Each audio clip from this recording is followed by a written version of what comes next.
Hello, my name's Fiona and I'm 30 years old.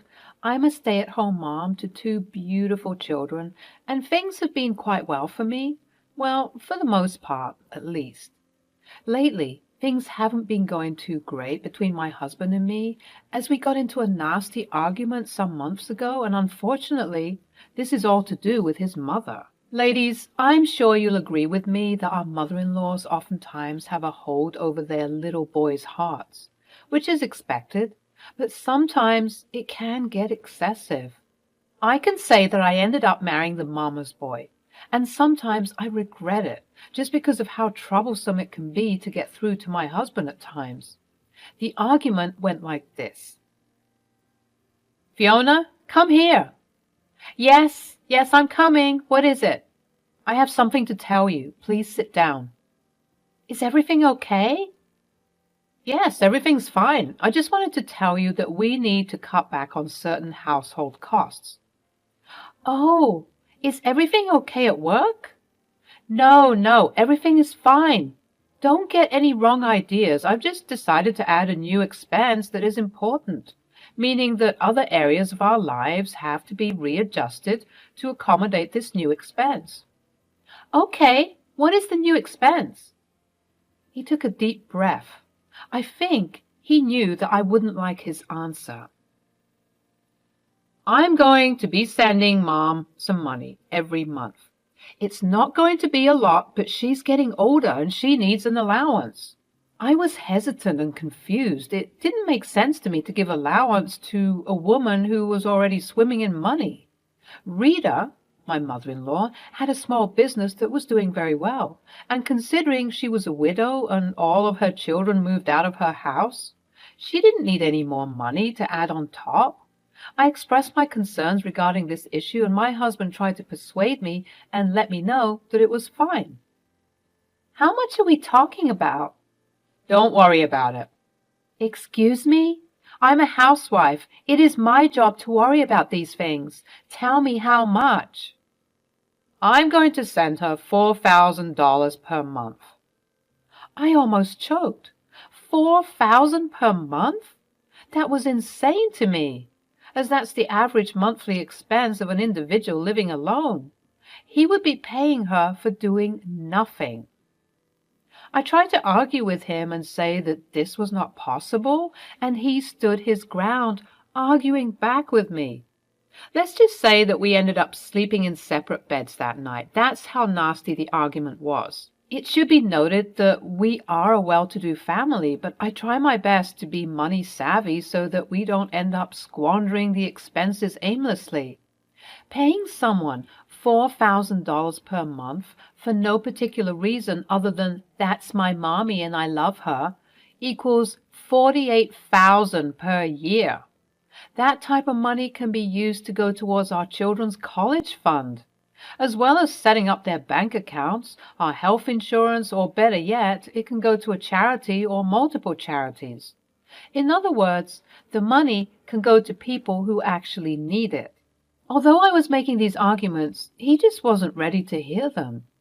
5 months had gone by ever since he started doing this, and to make matters worse, he would want me to be the one to send it to her. I think he was trying to punish me somehow and make me believe that he would always choose his mother over me.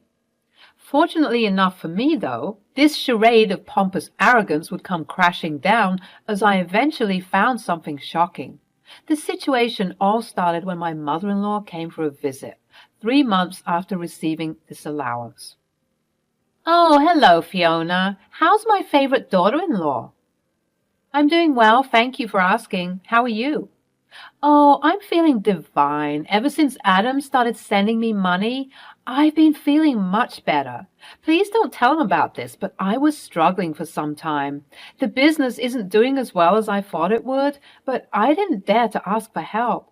I'm guessing he could just tell. It must be our special mother-son bond. At that moment, I felt awful. How could I deprive this woman of money that she so clearly needed? I was always under the impression that she was doing just fine, but she wasn't. She began to break down and I consoled her. I mentioned previously I don't mind sharing money with those who need it, and at that moment, Rita clearly needed it. Or so I thought. You see, there was something a bit odd that I noted after we had this heart-to-heart conversation. She began to talk at length about how now she could go on all these luxury trips, and when I would look puzzled, as someone who needs money isn't worried about trips, they're worried about paying off necessary expenses like bills, etc. She would quickly change up her statement by blushing and saying something along the lines of, "Oh, of course, I'm not talking about going on those trips now. I mean, once I get rich, once the business gets back on its feet again." It was quite odd to me, but I let it slide since she said she needed the money. 2 more months of this go by, and I would send the money to her account, and she'd always respond with a sweet and lengthy message of how much she needed the money and that she's so grateful to be receiving it, and I would always feel bad for her and feel guilty for attacking my husband in the first place. Unfortunately, I started to witness the effects of the depleted funds affect the household. When you're used to a routine, it can be hard to adjust. Nonetheless, I bit my tongue and cut corners wherever I could, and we still managed to be fine. One night, however, I noticed something odd. I was cleaning up my husband's office when I noticed a text sent by his mother. Me, being nosy, I began to read it. "Hey, Adam. As always, I hope you are well.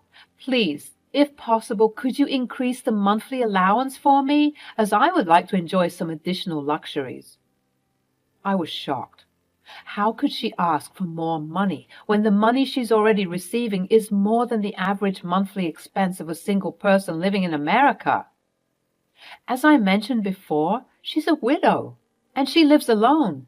She's also healthy and very capable for a 65-year-old woman, so why exactly did she need more money? And she wanted to spend it on luxuries? My sympathy for her was slowly starting to drain, and my curiosity got the better of me as I began to search for some answers. I was typing on my husband's computer, ignoring the email that was sent from the mother as to not raise suspicions, and I began digging into the family funds. Alas, my search ended up being fruitless, as there was no information that I could gather to suggest that there had been some foul play in this whole situation. So I came up with a plan. "Hello, Fiona. How are you doing? Is everything okay? Why are you calling so late?" "Hello, Rita. Everything is fine on this side. I hope the same for you." "Oh, yes, yes. Slowly but surely I'm managing, although I'm not managing well, if I'm being honest. Life has been so hard recently. Sometimes I can't even afford basic toiletries. I'm so grateful for my son who's giving me money." "Right. Anyways, I was calling just to ask if you'd like to come over for some tea tomorrow." "Oh, tea would be lovely. Thank you for so graciously offering. You know, sometimes it's so hard this side that I can't even afford tea. So having tea with you would be an honor." "Oh, no, the pleasure would be all mine. Rita, just come and we can enjoy our afternoon together." "All right, my love. Ciao. Bye." And with that, I hung up the phone, getting ready for my plan. The next day, Rita arrived and we had a splendid time. As the afternoon tea session was winding down and we were chatting about trivial things, she eventually needed to go to the bathroom. Great. This was my chance to do some digging. As she left to go and relieve herself, I began digging. I went through her purse to find her phone. Luckily, the phone was unlocked. I then opened her banking app and began digging for what I needed to find. I just needed to see just how bad her situation truly was. As always, a woman's intuition is rarely wrong, and I found some shocking news. With my suspicions and hunches, I knew that she was hiding something, but nothing could have prepared me for the amount of money that I saw she had in her bank account.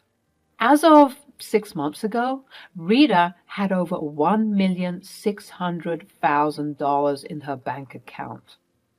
I was speechless.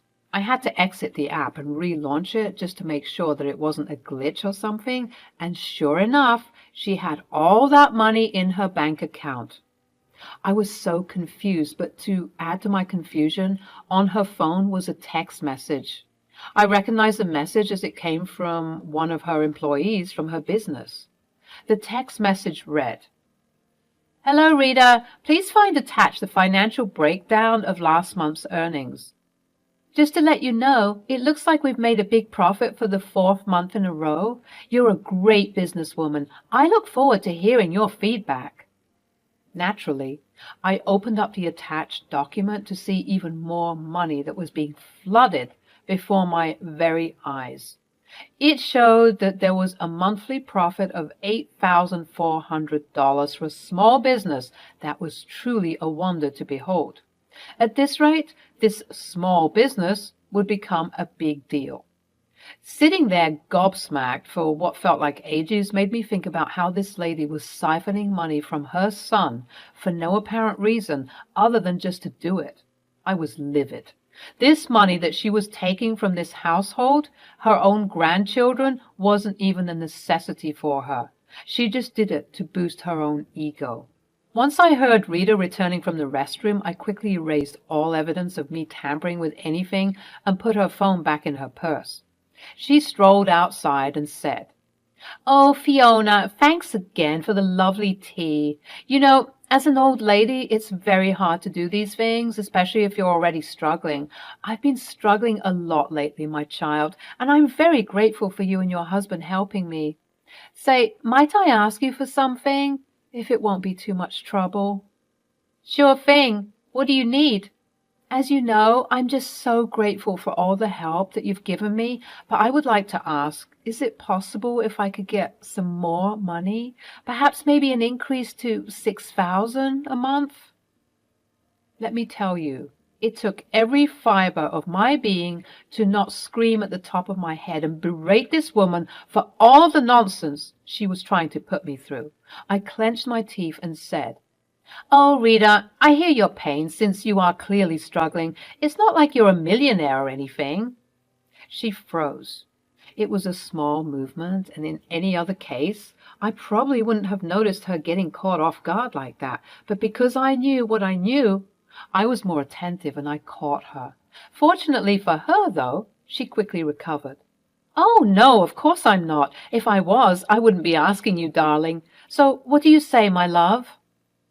"Unfortunately, I don't think we can provide the extra $2,000. Once I said this, the smile that Rita had on her face was quickly replaced with what looked to be irritation. She pressed her lips together in frustration. "Oh, that's fine. Not an issue. Hey, listen, I have to go now, so let's do this again." And with that, she up and left. It was so surprising to see her move so quickly, as if she'd just been rejected by a lover and wanted to escape quickly to avoid embarrassment.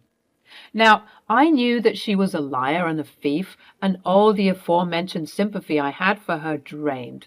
I was pondering telling my husband about my findings, but I fought against it. I was thinking that perhaps it would be better for him to find out himself, especially after berating me so heavily all those months ago. As I mentioned earlier, my husband is a mama's boy.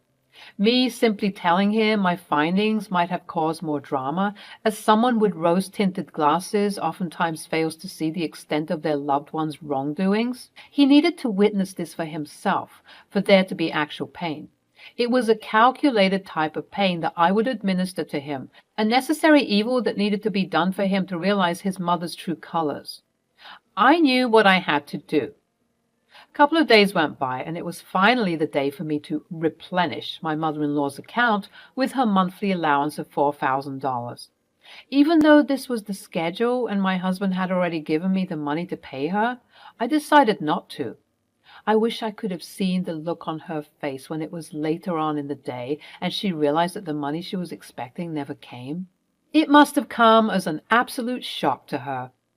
Just as I had expected, my husband called me a couple of hours later. "What is this I'm hearing?" "What do you mean? Why are you angry?" "Cut the nonsense, Fiona. I know what you're doing. Why have you not paid Mom the allowance? I'm getting sick of your foolishness." You'll never guess what I found, though. There's a reason why I'm doing what I'm doing. Look, I get it. You're upset because I care about my mother. I'm sorry that you don't have what we have. But I need you to listen to me. You don't even make enough money. Scratch that. You don't even make any money at all to begin to tell me what to do with my money. This is my money and I'll do what I want with it. So when I tell you to send money, you do it. You're nothing but a housewife. Don't forget that. At that moment, my heart completely shattered. How could he speak to me in this way? I was perplexed. I didn't know what to do with all the pent-up rages that I had kept inside me for so long, so I decided to snap back. You know what the problem is with you? You don't appreciate me. You think that being a housewife and mom is easy? You think that this is a walk in the park? You wouldn't even last a day without me in this house, and this is how you want to treat me? Fine. I'm not going to be home, just to show you how much you need me. But before I go, I want you to just check your mother's bank account details, and once you do, don't bother calling me until I'm ready to come back home. I hope you have a nice evening.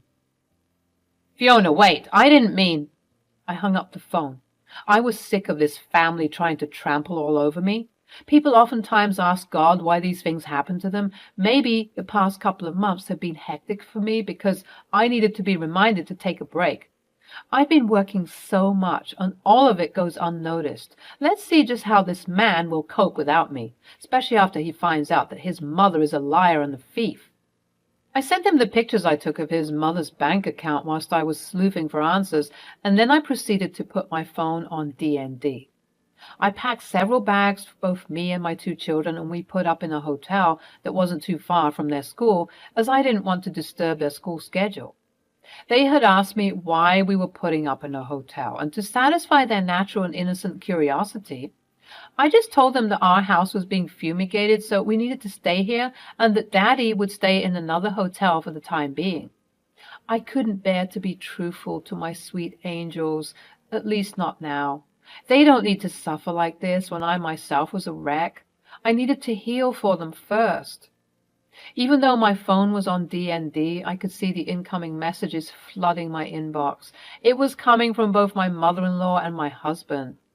The messages grew and grew as the night went on, but I was just so exhausted from everything that I decided to just spend the rest of my night relaxing and playing with my children. I would deal with the drama in the morning. Morning time arrived, and I was awoken by a phone call. Hello, Miss Fiona? Yes? Yes, there is someone here named Adam who would like to meet you. As per our company's guidelines, we need to confirm if you two do indeed know each other to prevent any issues from arising.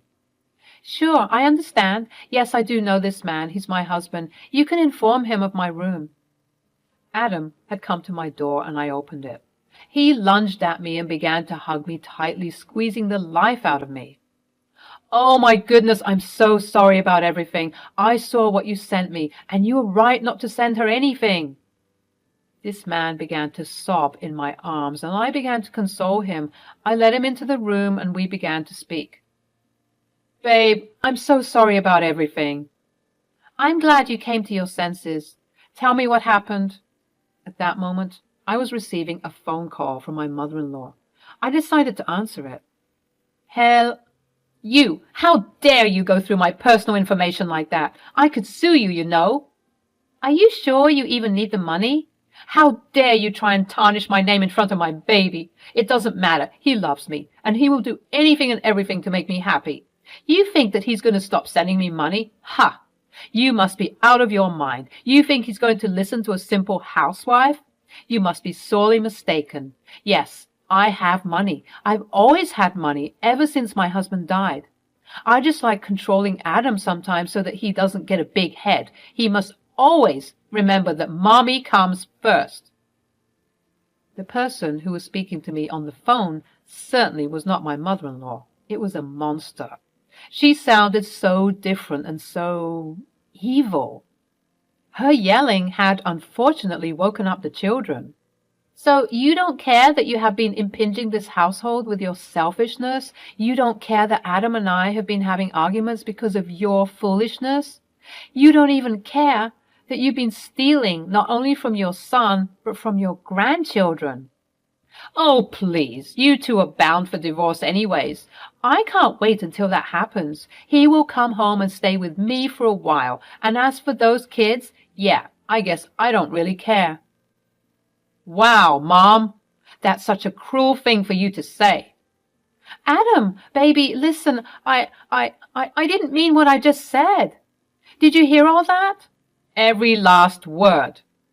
Adam, my darling, nope. That's not going to work on me this time. I have seen your true colors and I've had enough. You have made the past couple of months hell for me and Fiona. How could you manipulate me like that? I'm your son. What sort of evil spirit has to possess you for you to do such a terrible thing? I just can't imagine why I managed to fall for your tricks. But my beautiful wife, Fiona, could see right through you. All along she knew that something was fishy, but I shouted at her and disrespected her, but not any more. Fiona is my real family, not you. I don't ever want to hear from you again. Adam, wait! But I have no one. Maybe that's how it ought to be. Click. Adam hung up the phone, and although he was upset, I could see a sense of relief wash over him. For his whole life, he had been subject to a manipulation just like this, realizing that must have been a heavy burden, but a burden removed nonetheless. Adam spent the rest of the day apologizing to me and the kids for being so careless and distant. And he even told me that he realized that he couldn't even survive one night without me. He now realizes his mistakes and promised never to do them again. And as for his evil mother, he meant it when he said he didn't want to hear from her again. She kept trying to call, but he would always decline. She had really made her bed, and now she had to lay in it.